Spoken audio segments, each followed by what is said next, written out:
Olá pessoal, bem-vindos a mais um episódio da Zombie TV, uma overdose de cultura geek. O meu nome é Ricardo Trindade, sou nerd de serviço e hoje vamos falar desta incrível, maravilhosa, deliciosa obra, apesar de tudo, do artista Jordi Lafebre, publicado em Portugal pela editora Arte de Autor. A editora já tinha publicado outros trabalhos deste artista, que é conhecido pela sua ilustração, e aqui entra também no argumento. Ou seja, isto acaba por ser uma obra muito pessoal para este autor.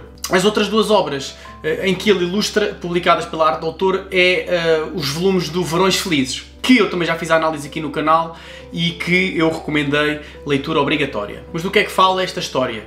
Apesar de tudo, conta a história de duas pessoas que se amam muito, que se amam e que se conheceram há 37 anos e voltam-se a juntar de forma romântica 37 anos depois. Estamos a falar de Ana e Zeno, duas pessoas muito diferentes que se conheceram ainda muito jovens, que apesar de terem seguido caminhos diferentes e terem personalidades muito diferentes, sempre mantiveram contacto e sempre tiveram uma grande paixão um pelo outro. E 37 anos depois, eles assumem esse amor, essa paixão e decidem seguir em frente com o seu romance. E esta história conta mesmo isso, o percurso que cada um fez, em separado, mas como estiveram em vários momentos das suas vidas ligados. E como é que a obra de um influencia a vida do outro e vice-versa. Zeno é um espírito livre, herdou a livraria do pai, mas ele não quis essa livraria, decidiu partir à aventura num barco e viveu em várias localizações pelo planeta fora, e enquanto viajava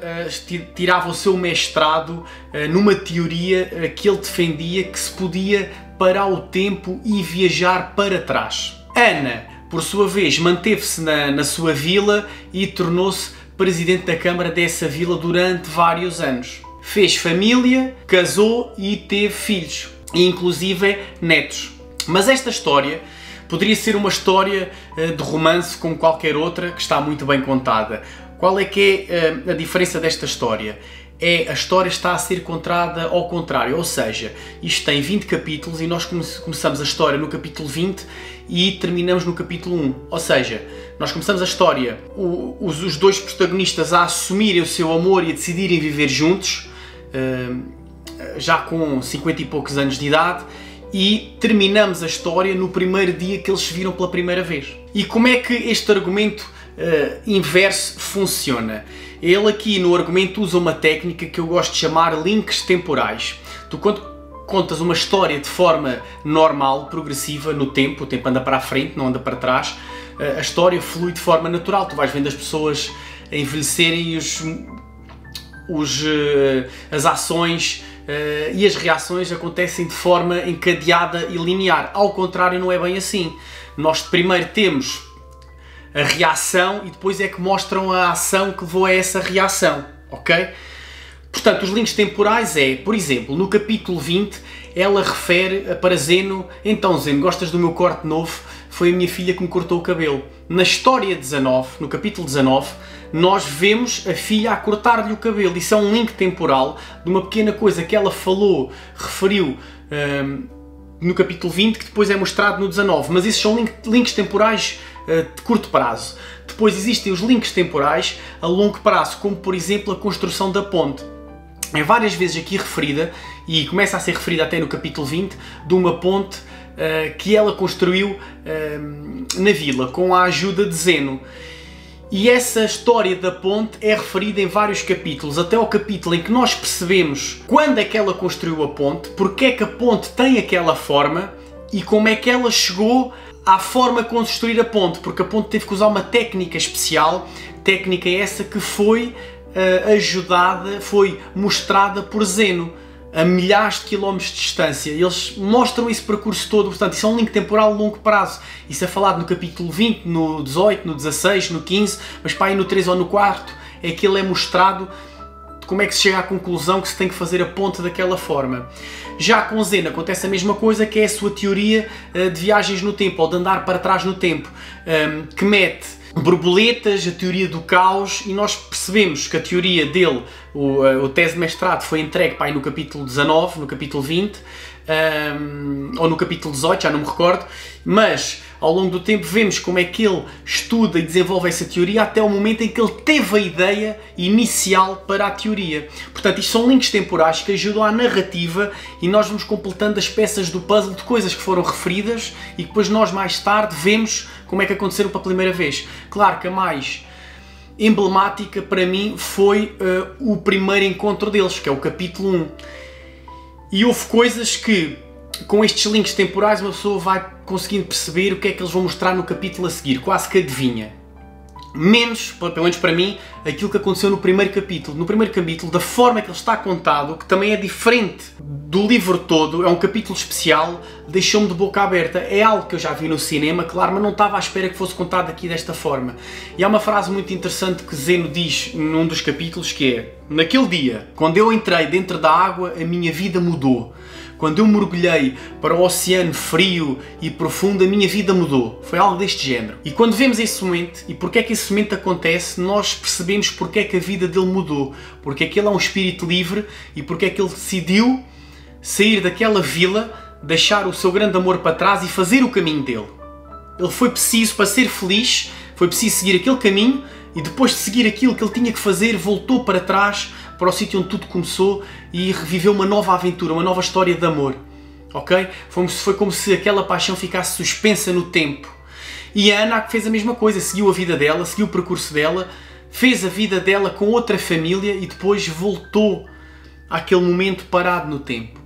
É brilhante, a narrativa é simples, é uma história mesmo muito doce. Se vocês encomendarem pelo site da Arte de Autor, se tiverem sorte, ainda poderá estar disponível aqui um postalzinho, um quadro pintado pelo autor. O meu é o número 79 de 120, só existem 120, ok? Portanto, é limitado. Vale bem a pena. E este álbum, quando foi anunciado, alcançou muito burburinho na comunidade da banda desenhada, muito por causa da capa e do autor que é, porque o autor nunca se tinha lançado na escrita.